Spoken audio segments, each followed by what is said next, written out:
Allahumma salli wa sallim ala Sayyidina Muhammad al-Fatihi lima. Assalamualaikum warahmatullahi wabarakatuh. Alhamdulillahi rabbil alamin, wa bihi nasta'in, wassalatu wassalamu ala asyrafil anbiya'i wal mursalin wa ala alihi wa sahbihi ajma'in.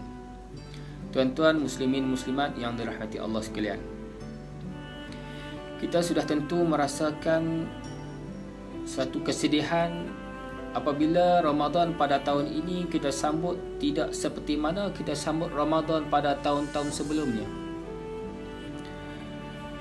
Sesuatu kebiasaan yang kita biasa lakukan pada bulan Ramadan pada tahun-tahun sebelumnya adalah seperti kita solat berjemaah di masjid, kita bertarawih berjemaah di masjid, kita bertadarus, dan ada juga di kalangan kita yang kadang-kadang ataupun selalu berbuka puasa di masjid.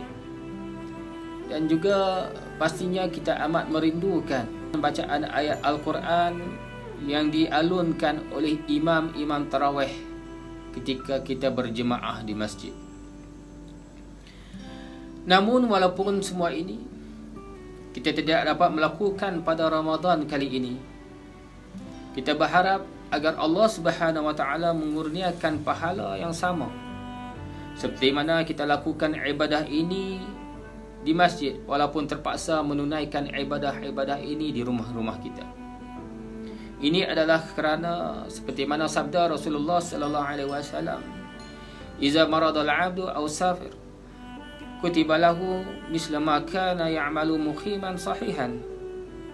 Jika seseorang hamba itu sakit ataupun dalam perjalanan, akan ditulis padanya pahala seperti mana ia beramal ketika kebiasaannya dia lakukan ketika sihat.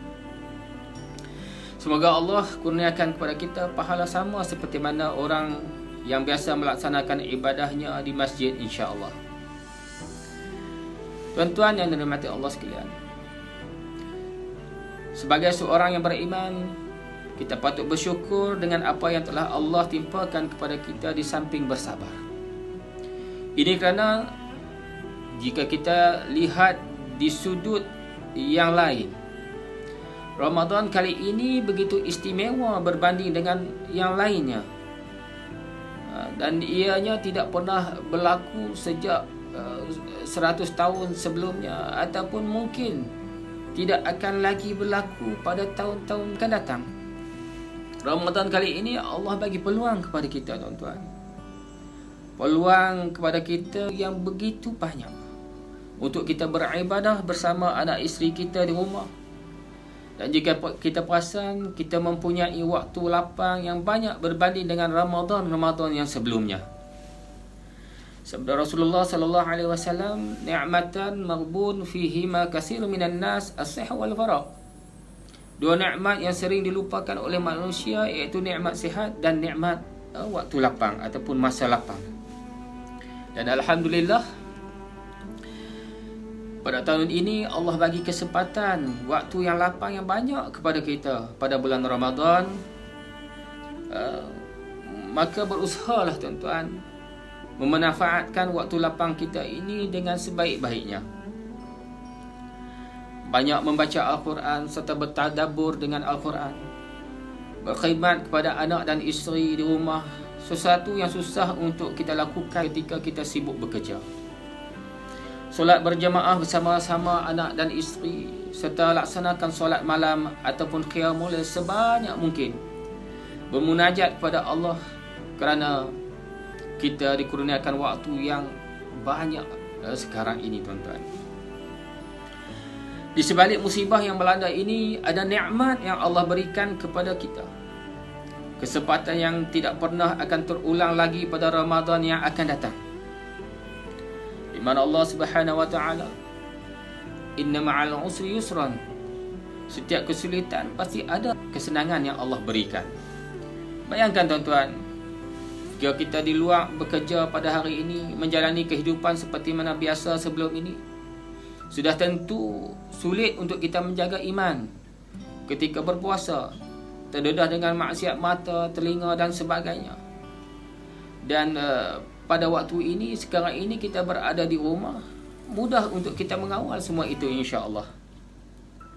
Dan terakhir, saya berpesan kepada diri saya dan tuan-tuan, jika sebelum ini kita khusyuk mengikuti imam ketika solat berjemaah, tapi pada kali ini kita perlu berjuang. Kita perlu berjuang sendiri untuk khusyuk dengan solat sendiri di rumah bersama keluarga. Jadi tahun ini kita kena berjuang, berjihad untuk mendapatkan khusyuk ibadah dengan sebaik-baiknya. Seperti mana kata-kata yang diungkapkan oleh Ibn Rajab Al-Hambali. Seorang hamba ada dua jihad melawan hawa nafsunya di bulan Ramadan. Pertama, jihad di siang hari, dan yang keduanya berjihad pada malam harinya. Jadi tuan-tuan, berusahalah untuk membaca Al-Quran sebanyak-banyak yang mungkin, tadabbur dan bersedekah. Pada malam, berusahalah untuk bangun solat malam, bermunajat kepada Allah Subhanahu wa taala. Tuan-tuan punya masa yang banyak untuk melakukannya, insya-Allah. Semoga bermanfaat dengan apa yang saya sampaikan ini kepada diri saya dan tuan-tuan sekalian. Wabillahi taufiq wal hidayah. Wassalamualaikum warahmatullahi wabarakatuh. Allahumma salli wa sallim ala sayyidina